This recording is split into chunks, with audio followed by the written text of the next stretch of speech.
คือแบบว่าอยาก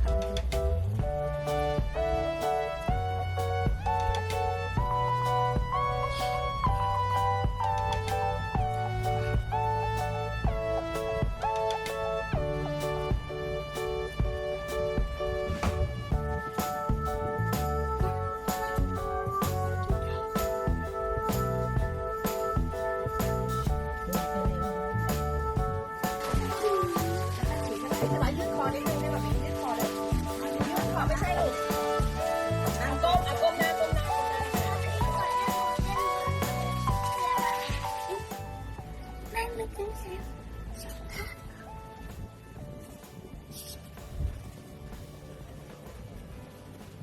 แม่จับได้แล้วยาวเลยนะแม่นะถ้าจับได้ก็คือแบบว่ายาวเลย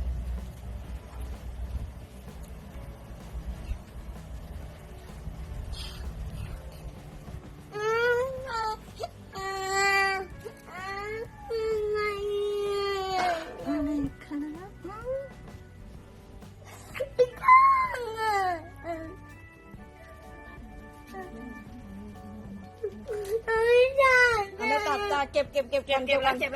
บแล้วซื้อวิจารณ์นะไม่อุ้ยไม่ตัดแบบแล้วก็สีใช่ไหมจะยืดคอนิดนึงให้แบบนี้ยืดคอเร็วยืดคอไม่ใช่ลูกนั่งก้มก้มหน้าให้แม่เดี๋ยวเราอาบน้ำเสร็จเดี๋ยวเราไปเล่นกันแต่กระสีใช่ไหมไม่เป็นไรลูกเดี๋ยวหายลูกอย่าให้ไปเดี๋ยวมันไม่อาบน้ำให้นะครับโอ้มันคันใช่ไหมมันคันใช่ไหม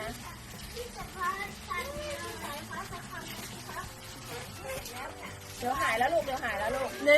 เราไปซื้อของเล่นครับเดี๋ยวมามีพาไปซื้อโลโบคาร์โพลโอ้ทำได้ลูกเอามือลงก่อน